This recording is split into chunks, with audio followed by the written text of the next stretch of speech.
مدینہ دکھائی دے. اور حضرات یہ بھی شعر میں آپ کے حوالے کر رہا ہوں، ملاحظہ فرمائیں کہ میری نماز عشق ادا ہو تو اس طرح ادا ہو تو اس طرح. حضور سیدنا سرکار شہید ملت کی نمازوں کو یاد کیجیے اور یہ شعر ملاحظہ کہ ہم سب کی نماز ہے، ہم میری نماز عشق ادا ہو تو اس طرح کہ سجدہ کروں تو سجدے میں مولا دکھائی دے، مولا دکھائی دے، گلشن دکھائی دے نہ تو سیرا دکھائی دے. واہ واہ واہ کہ رگ رگ میں بھر کے جو سے تمنا گئے ہو تم، رگ رگ میں بھر کے جو سے تمنا گئے ہو تم، تسکین دینے آئے تھے تڑپا گئے ہو تم، تسکین دینے آئے تھے تڑپا گئے ہو تم. آئیے آپ کی اسی بے قراری کا خیال رکھتے ہوئے نظم سے نثر کی طرف سفر کرتے ہیں اور ایک بہترین خطاب کے لیے دعوت کلام دعوت سخن دیتا ہوں. بہترین خطاب کے لیے دعوت دیتا ہوں لائق صدر اکرام بھولے گلزار ربانی شہزادہ سلطان الواحدین حضرت مولانا سید منور مجلہ فرمائے. آئیے حضرت کا بولیے، کہیں گے کہ نہیں؟ بول سے کہیے سبحان اللہ. میں حبیب خدا سے کہہ دوں گا، میں حبیب خدا سے کہہ دوں گا، اور دور ہو جا نظر سے اے مشکل، دور ہو جا نظر سے اے مشکل، دور ہو جا نظر سے مشکل، دور ہو جا نظر سے مشکل، ورنہ مشکل کشا سے کہہ دوں گا، ورنہ مشکل کشا سے کہہ دوں گا، ورنہ مشکل کشا سے کہہ دوں گا. ان اشعار کے ساتھ حضرت مولانا سید حسین قادری ربانی صاحب نعرہ تکبیر اور بولیے نعرہ رسالت، نعرہ رسالت. ان سے شہید ملت فیضان سرکار ربانی اولاد سرکار ربانی شہزادہ سلطان الواحدین حضرت مفتی سید افضل ربانی صاحب قبلہ نعرہ تکبیر، گلشن ربانیہ فیضان ربانیہ نعرہ تکبیر، نعرہ رسالت.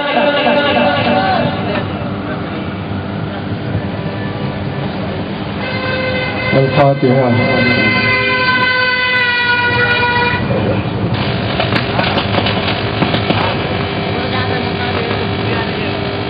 چھوڑ دو یار، چھوڑ دو.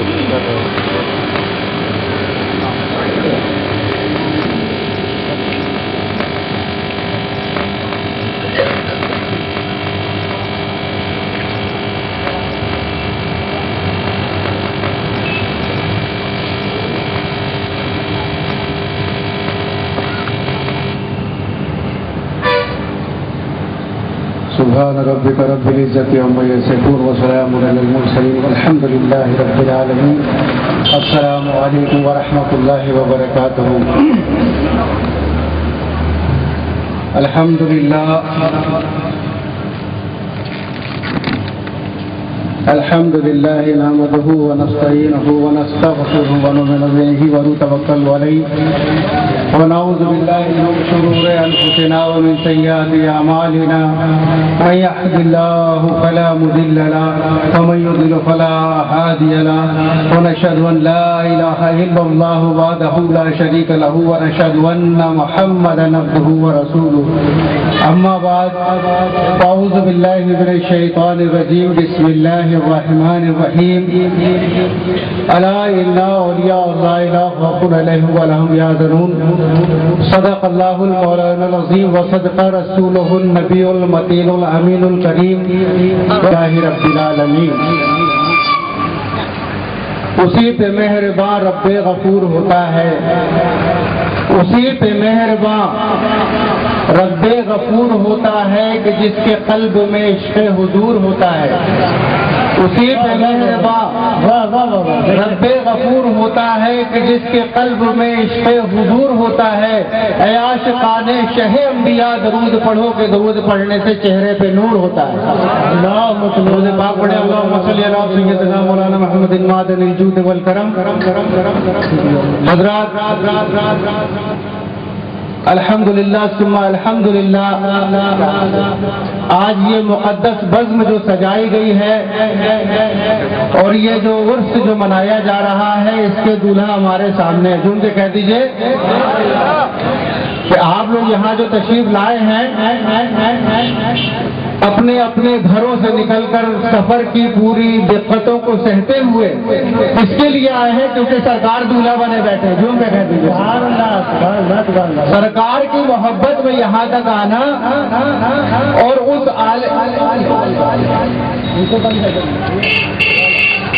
سرکار کی بارگاہ میں جو آل حسین اولاد امام حسین وہ تو عرس سارے ہوتے ہیں، لیکن ایک آل نبی کا عرس اور اولاد امام حسین کے عرس میں آنے کی کچھ بات کا کیا عالم ہوگا. دوسرے کہتے سبحان اللہ کہ ہم اس کا عرس بنا رہے ہیں جس کو شہید ملت کا ناز ہوتا ہے. ہم سب کو نام لیتے ہی ہم کو ناز ہوتا ہے اپنے اوپر کہ ہم اس مقدس زمین پر اور اس سرزمین پر آئے ہیں جس پہ شہید ملت آرام فرما ہے. یہ ولی کا عرس ہے اور ولیوں کا مرتبہ بتانے کی مجھے ضرورت نہیں ہے.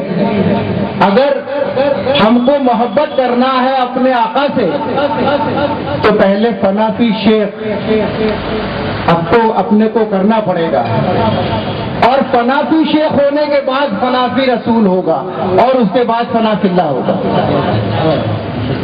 تو ہم کو یہاں سے چلنا پڑے گا کہ اللہ کے رسول صلی اللہ تعالی علیہ وآلہ وسلم سے اگر جس نے محبت کی تو اللہ کے رسول فرماتے ہیں کہ جس نے میری اہل بیت سے محبت کی گویا اس نے مجھ سے محبت کی، اور جس نے مجھ سے محبت کی اس نے خدا سے محبت کی. تو اہل بیت کی محبت پہلے ہم کو کرنا پڑے گی. اگر اہل بیت کی محبت ہمارے دلوں میں ہو جائے گی تو اللہ بھی راضی ہو جائے گا، اللہ کا رسول بھی راضی ہو جائے گا. تو اہل بیت کی محبت کرنے کے لیے ہم کو وہ کلیجہ چاہیے جو حضرت ابو بکر صدیق رضی اللہ تعالیٰ نے محبت کی، حضرت ویسے کرنی رضی اللہ تعالیٰ نے محبت کی. اللہ کے رسول سے محبت کا اگر ہم کو نمونہ دیکھنا ہے تو صحابہ رسول کی زندگی کا مطالعہ کر لو. اگر صحابہ کی زندگی کا مطالعہ کرو گے تو سمجھ لو گے کہ نبی کی محبت کس کو کہتے ہیں. اگر نبی کی محبت ہے تو اللہ تبارک و تعالیٰ بھی ہم سے راضی ہو جائے گا. اللہ کے رسول صلی اللہ علیہ وسلم ارشاد فرماتے ہیں کہ اے ابو بکر، اے صدیق، تم آؤ اور یہ انگشتری لے جاؤ، اس میں اللہ کا نام لکھا لانا، اللہ تبارک و تعالیٰ کا نام لکھا لاؤ، اس میں لا الہ لکھوا کر لے آؤ. اللہ کے رسول نے حکم فرمایا. حضرت ابو بکر صدیق رضی اللہ تعالیٰ عنہ انگشتری کو لے کر چلے اور جانے کے بعد تمام صحابہ کے جھرمٹ میں تھے، لیکن پسند فرمایا جا رہا تھا ابو بکر صدیق کو. کہا جاؤ اس میں لکھوا کر لے آؤ. اللہ کے رسول کا حکم پاتے ہی ابو بکر صدیق چلے گئے اور جانے کے بعد اس انگشتری پہ لا الہ الا اللہ لکھوا کر لے آیا. اور لانے کے بعد جب لائے ہیں اپنے تو اللہ کے رسول نے فرمایا اے صدیق تم نے لکھوا کر لے آئے، اللہ کا اسم مبارک لکھوا دیا. کہا یا رسول اللہ، یا حبیب اللہ، ہمارے ماں باپ آپ پر قربان ہو جائیں آقا، سرکار کا حکم ہوا تھا میں نے اسے بنوا لایا ہے. اللہ کے رسول نے دیکھا، دیکھنے کے بعد اس انگوٹھی کو دیکھنے کے بعد اس انگوٹھی کو دیکھنے کے بعد کہا اے صدیق میں نے تم سے کہا تھا کہ اس میں اللہ تبارک و تعالیٰ کا اسم لکھوا لینا، اس میں اللہ کا نام لکھوا لینا، لیکن تم نے اللہ کے نام کے ساتھ میرا نام کیوں جڑوا دیا؟ کہا یا رسول اللہ، یا حبیب اللہ، میں نے اس لیے لا الہ الا اللہ محمد رسول اللہ کا لکھوا دیا ہے کہ میری محبت کو یہ گوارا نہیں ہوا کہ اللہ کا نام ہو اور اس کے محبوب کا نام اسے جدا ہو، اس لیے میں نے آقا کا نام لکھوا دیا. نعرہ تکبیر، نعرہ رسالت، عاشق رسول، آل رسول، عرس شہید ملت۔ اے پروردگار عالم، اگر تو نے ہم کو اپنے حبیب کی محبت سے نوازا ہے تو پروردگار عالم کی قسم مجھے یہ گوارا نہیں ہوا کہ اللہ کا نام ہو اور اس میں اللہ کے محبوب کا نام نہ ہو۔ اللہ کے رسول نے کہا وہ تو ٹھیک ہے، لیکن صدیق تم نے اس میں اپنا نام کیوں لکھوا دیا؟ کہا یا رسول اللہ، یا حبیب اللہ، میں نے اس میں اپنے نام کو نہیں لکھوایا ہے، میں نے ابھی اس میں صرف لا الہ الا اللہ اور محمد رسول اللہ لکھوایا تھا۔ ابھی یہ گفتگو چلی رہی تھی کہ جبرائیل امین حاضر ہو گئے، اللہ کا پیغام لے کر حاضر ہوئے۔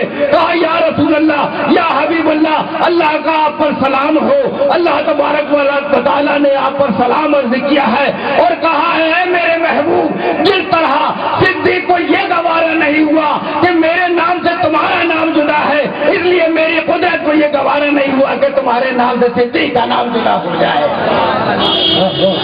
اگر یہ محبت تم اپنے دلوں میں پیدا فرما لو گے اور تمہارے دلوں میں یہ محبت آ جائے گی تو انشاءاللہ تعالی ہمارے دونوں جہاں سنور جائیں گے، دنیا بھی بدل جائے گی اور آخرت بھی سنور جائے گی۔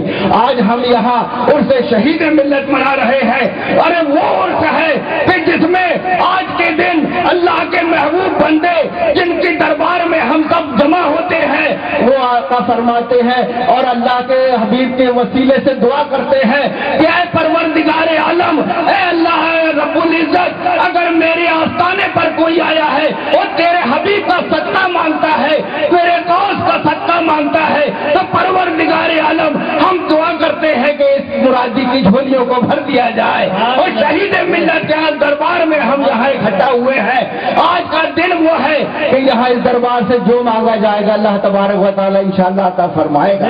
مجھے بہت زیادہ نہیں بولنا ہے، اس لیے جو وقت مقرر مجھے ملا تھا اور ہمارے مہمان یہاں سب جمع ہے، اس لیے میں اپنے حصے کی سعادت حاصل کر چکا ہوں اور میں چاہتا ہوں کہ ہمارے جو شعراء اکرام اور جو باہر سے تشریف لائے علماء اکرام ہیں ان کی تقریر آپ سب سماعت فرمائے۔ پوری ہوا کرتی ہے، یہ وہ دربار ہے جس دربار میں ہم اور آپ حاضر ہیں۔ دوستو، میں چند شعر کے حوالے سے آپ کے حوالے ہونے کی کوشش کر رہا ہوں۔ ایک مرتبہ پورا مجمع آئیے نبی کی بارگاہ میں جی لگا کر درود پاک لگا کر بولیں سبحان اللہ۔ ایک مرتبہ شہید ملت کے نام پر سبحان اللہ۔